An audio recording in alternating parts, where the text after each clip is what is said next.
هاي يا حلوين، ازيكم؟ النهارده فيديو جديد. فيديو النهارده شفتوا كده هنغير جو البيت كله. هنبدأ بقى سلسلة الديكورات بتاعت راس السنة والجو الحلو اللي انا بحبه جدا، واكتر جو تقريبا بحبه في السنة. بصوا الالوان الاحمر دي والاخضر كده بتديني فايبس حلوة قوي في الشتاء. حبيت بقى بما ان خلاص عملت الاجواء دي فقلت اعمل معاكم كده مشروب. ده توفي نات لاتيه بتاع ستاربكس. عايزه اقول لكم حلو جدا جدا جدا.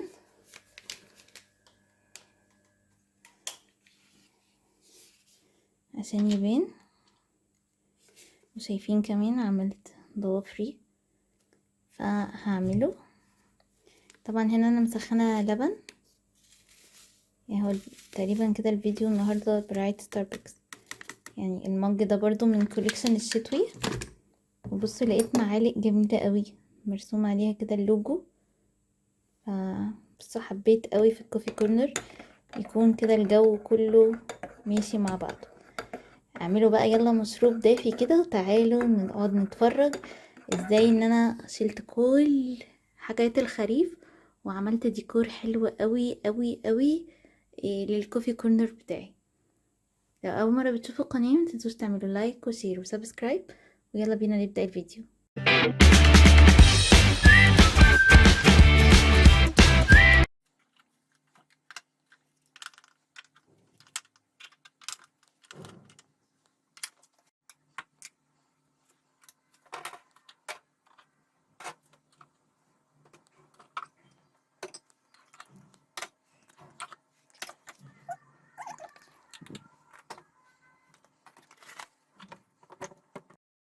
اول حاجه تعالوا كده اوريكم بقى بصوا دي هديه ليا انا واختي بمناسبه ان احنا عملنا الكوفي كورنر الجديد ده السنه دي. اول سنه هعمله معاكم واول سنه هنزوقه. فاخويا راح ستاربكس بصراحه، يعني جاب لنا تقريبا الكوليكشن اللي موجود علشان نزوق بيه ونعمل بيه كده جو حلو. فطبعا هو عارف ان اختي بتحب الاسبريسو قوي فجاب لها ده. عايزه اقول لكم اول لما جه اصلا انا شبطت فيه تحفه. والمجات بقى الكبيره دي كان فيه تشكيله كبيره بصراحه، هو قعد يصور وانا اخترت يعني فجاب لي دول. وفي اللي هما دول بيبقوا حلوين قوي في الاستخدام، وبالذات لو حد نازل الشغل او كده بيبقوا حلوين. وان احنا طبعا يعني ناخدهم معانا نملاهم برضو من ستاربكس احسن من الكوبايات الفوم. وفي بقى ديكورات كده صغيرة خالص هو لقاها فلقيته جايبها لي. بصوا جميلة جدا، يعني كوبايات صغيرة وحاجات كده. هوريكم بقى دلوقتي هننسق كل ده كده ازاي. فعايزة اقول له ميرسي وكل سنة وهو طيب. اول حاجة عايزة احطها ده فرع زرع اخضر عند محلات الزرع او اللي بيبيعوا حاجات زواق راس السنة. هحطه كده، وهحط بقى المجات بتاعتي دي كده فيه. بصوا انا بحس ان الاخضر والاحمر هما دول الوان راس السنة والديكور الحلو قوي للكريسماس والحاجات دي. وعندي هنا دي ازازة، دي اعتقد شفتوها في كذا سنة معايا، دي كانت اختي جايبها لي هدية وكانت بتنور كده. بصوا كيوت قوي، وحسيت ان ازازة فهتليق قوي مع الشكل فهحطها برضو هنا.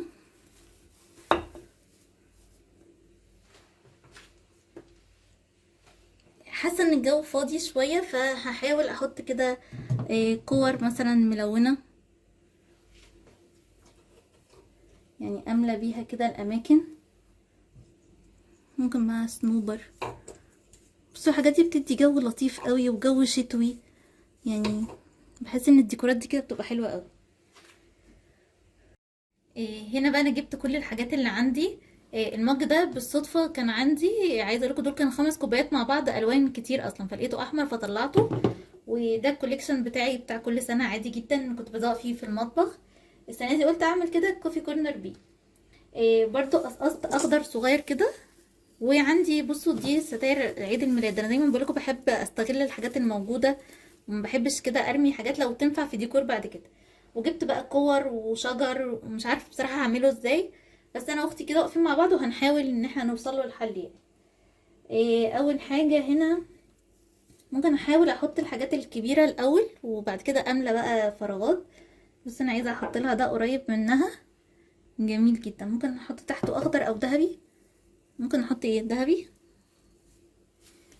ممكن يطلع حلو، عشان يعني هو احمر. بصوا، هي فكرة ان انا احط الشرايط دي تحتهم دي بتاعت اختي، فقالت لي يعني ايه حاولي تحطي كده تاتشات تدي الوان وشكل حلو.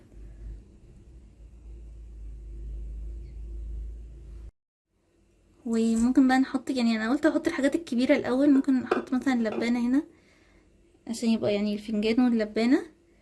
إيه مش عارفة بقى، عايزة احط برضو كور، فممكن كده نجرب. حلوة ولا ايه؟ مم. اوكي. هي انا قلت لكم معلش موقفة اختي عشان اخد رأيها كده علشان لما اظبطه. بصوا، حاسة ان اشيل الذهبي ده وممكن احط اخضر يطلع احلى. نجرب كده نحط حتة خضرة، اعتقد نطق احلى. هذه بس الموج باين. ماشي اوكي. ممكن احط بقى تحت الكورة دي هي شوية ذهبي كده يملوا معاها.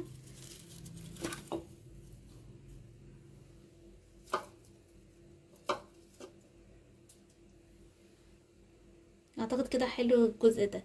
تعالوا بقى نروح للجزء الطويل ده، عشان هو للاسف مفيش اوبشنز كتير فيه، لانه طويل ورفيع. فهحط كده الكبيرة دي، وتقريبا برضو هحط اطول مج عندي، او ممكن احط شجرة. ممكن نجرب. هي دي مش جاية، شوف الاصغر كده ولا نشيل دي. نحط مج حلو.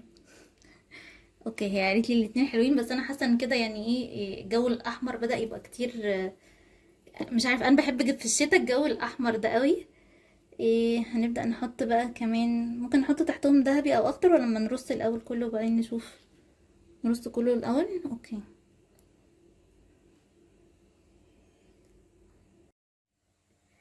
ايه هنكمل بقى. بصوا، دول كانوا طقم، كانت السكرية واللبانة اللي انا حطيتها هناك، فهحطهم كده عشان يبقوا يعني الشكلين ماتشنج مع بعض مش تحت بعض. وحابة ان ارد على الكورة برضو اللي حطيتها في الكورنر هنا بكورة تانية هنا، فهعمل نفس الموضوع برضو. احط كده شوية من الذهبي تحتها عشان بس يكون في تناسق كده في الخانات كلها يعني، مش عايزة يبقى واقع.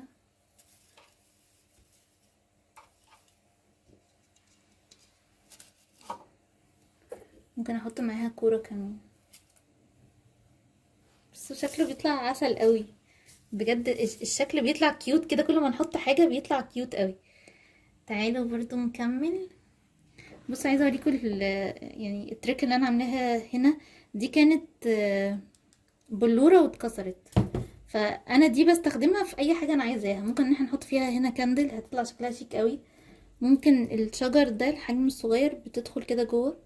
بصوا، بيبقى لها قاعدة شكلها حلو، كل ما نلفها على يعني ناحية بنلاقي شكل الشجرة كله بيختلف. بس انا عايزة احط دي بصراحة وهي قصيرة، فهعملهم كده تحسوا ان هم كملوا مع بعض عادي جدا، مفيش حاجة حصلت. هلفها كده عشان هنا في لبني وهنا لبني، فتبقى ايه ماشية مع نفسها. هحط برضو اخضر كده شوية. يعني بص، حتى اللي اتكسر عندي ما رميتوش، ممكن احطها كده بعدين احط الاخضر عشان تبقى ثابته يعني. وطبعا هحط بقى المج بتاعي زي ما حطيت مج لاختي، هحط المج المفضل بتاعي دلوقتي. بصوا، الالوان ردت على بعض وادت شكل جميل جدا. تعالوا بقى كده فاضل جزء واحد وبعدين نزوق بقى من بره. فالجزء ده مش عارفه يعني، حاسه برضو ان هو عشان كبير فهحط فيه البراد.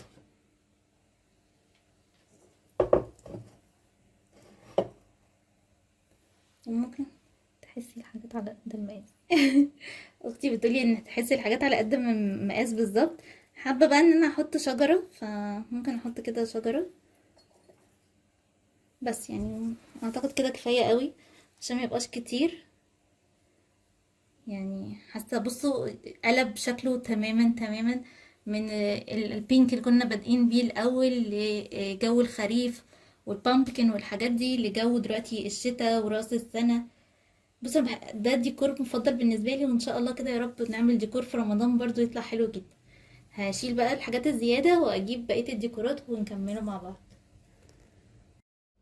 هنا بصوا بصراحه الكاندي جارز بتوعي دول مش هفضيهم. فيهم الكبسولات بتاعت القهوه، ففضيت الكبير اللي كان فيه الحلويات.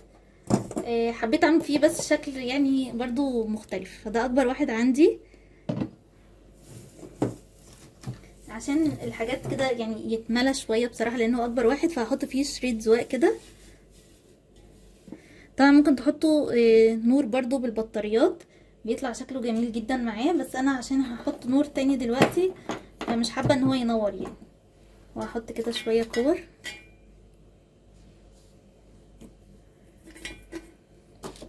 هدايا بقى اصلا انتوا ممكن تعتمدوا عليه بس كده تحطوا فيه ديكور وما تحطوش فيه حاجه تانية. ممكن احط كمان كوره كبيره عشان يدي شكل حلو. وطبعا يعني راس السنه انا بحس ان الكاندي ده بتاعها قوي وبيدي كده بهجه وجو لطيف، فهحطهم بقى فيه. لو جالكوا اطفال او كده بيبقى طبعا حلو قوي. عايزه اقول لكم يعني بغلب اختي تلفلي عليه بصراحه كل سنه. بس طبعا لو في اضاءه كمان هيبقى يعني بصوا مش قادره اقول لكم قد ايه خطير. احط كده الكوره بتلمع دي عجباني.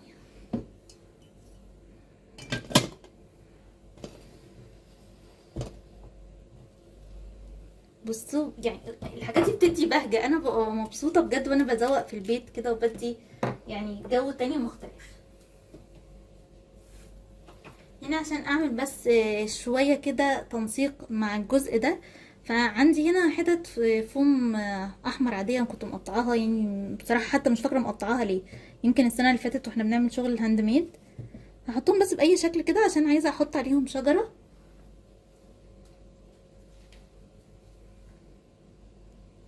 طبعا هي الزرعه الكبيره دي انا ممكن اشيلها، فانا حطيت شجره بس عليها كده نجمه حمراء عشان يعني تليق. وبصوا كل الزواق بتاعي تقريبا يكاد يكون في مستوى واحد فمريح للعين يعني. طبعا الشجرة الحلوة دي محتاجة ديكور حلو، فهنحط بقى عليها حاجات ستاربكس الخطيرة دي وشوية كور بقى وهدايا صغيرة. بص انا حاولت بقى ان انا عشان يعني بصراحة تبقى لايقة جبت كله ذهبي واحمر بس مش هحط الوان تانية عشان تليق مع الكوفي كورنر كله.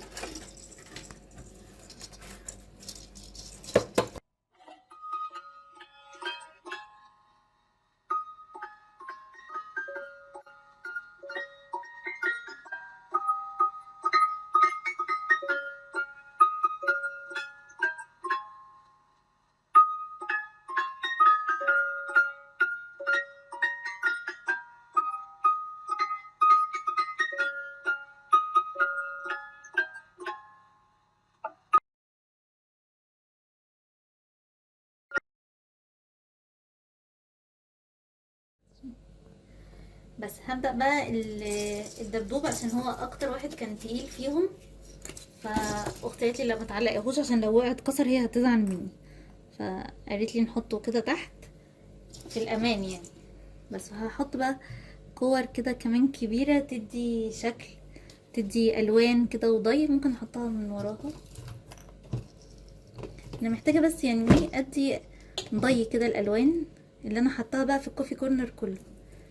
ممكن بقى نحط سنوبر كده نكسر بيه. بصوا الكور الصغيرة اللي بتلمع دي بحس برضو بتدي شكل كياتة مش طبيعية. نحط كده هدايا تاني سنوبر كده بصوا كيوت جدا. اخر حاجة هحطها هحط كده النور بقى ده بالبطارية عندي وبيعمل الوان. طبعا لو اصفر هيبقى يعني احلى بالنسبة لي، بس انا ملقتش غير الالوان ده فهمشيه بقى كده على الشجرة واوريكم بقى المنظر كله في الاخر. عايزه بقى اوريكم كده شكله الاخير. بصوا مش قادره اقول لكم قد ايه تحفه. حطيت الشجرتين دول فوق الماشين وبقى كده. بصوا شكله جميل جدا، الاخضر والالوان يعني تحفه. زودت هنا الكريز الاحمر ده في الشجره، وبصوا من تحتها الشكل حلو قوي. وكوبايات ستاربكس الصغيره دي عايزه اقول لكم واخده قلبي، حلوه حلوه حلوه. طبعا يعني ممكن ان احنا نعمل الديكورات دي يعني بحاجات ابسط، وبالحاجات دي المجات دي مثلا موجوده في كل البيوت تقريبا، وفي كل المحلات، وفي كل المكتبات حتى. والبلاستيك دول ما بيبقوش غاليين يعني بصراحه. هو مثلا ممكن الازاز الحاجات دي هي دي اللي غاليه، لكن التانيين بيبقى اسعارهم معقوله قوي، ونقدر نفرح ونبسط نفسنا ونعمل كوفي كورنر مميز.